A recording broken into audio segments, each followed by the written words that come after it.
Hi, this is Pastor Bob, and welcome to Pastor Bob Daily. Had an interesting question this week. The question is simply, does faith have a price? And if you listen to TV evangelists or even a lot of pastors today, they tell you that if there's a difficulty in your faith, if people are upset with you, whatever, that there's something wrong with you, something wrong with your relationship, because Christians should never really go through difficult times. And people do that. They tell us that. If you're struggling with your faith, it means your faith isn't strong enough. If you're praying for something and it doesn't happen, it means your faith isn't strong enough. Well, we know that isn't true, and most of you understand that that isn't true. Wish a lot of pastors and televangelists understood that, but I digress. What about faith?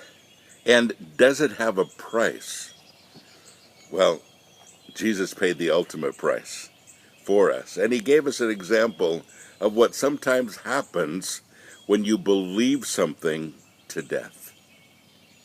And there's a great book that I'd like to recommend if you've never read it. It's called Fox's Book of Martyrs. And the book simply talks about all the people, in our history, in our Christian history, who have paid the price for their faith with their lives. Some amazing stories. And yes, there are people that have paid huge prices for their faith. Now, there are times in my life, there have been times in my life when I feel like I've been persecuted for my faith. And you know what the strange thing about that is, honestly? Most of it's been from other Christians. Kind of strange, isn't it? But, whenever I go through persecution or the press writes something about me that isn't true or, whatever it might be, it feels really bad. And I feel the persecution. And I look at God and think, God, this isn't supposed to happen. And I'm sure he's looking at me and saying, why? What's any different about you? The Bible says that in the world we'll have persecution. Why? Because it's all around us. Did you know there are people that don't like Christians? It's true. There's a lot of people that don't like Christians. And to be honest with you, I've met some of those Christians too that I didn't like very much. Sometimes we give them reasons, but sometimes we don't. Sometimes it's just a matter of, just this hatred and it's not founded. And there are some really great people in the faith that have lost their lives because of what they believe. So, does faith have a price? Does it have persecution sometimes? Absolutely. And you may be one of those. Now, I live here in the United States, and I live in the belt buckle of the Bible Belt. Seriously. It isn't uncommon for me to go into a restaurant and find all the people around me and all the tables praying before they eat.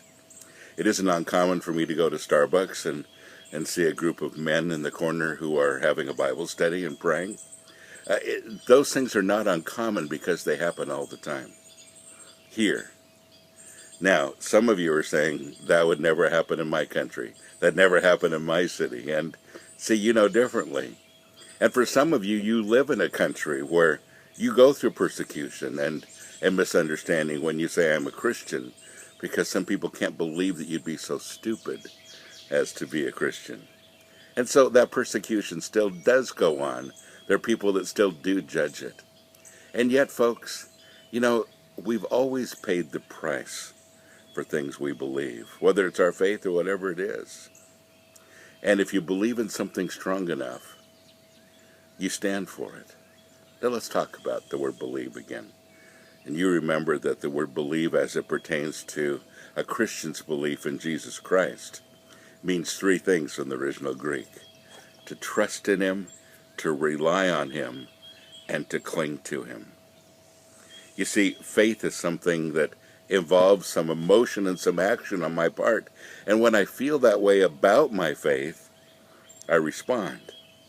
And folks, that's what it's all about.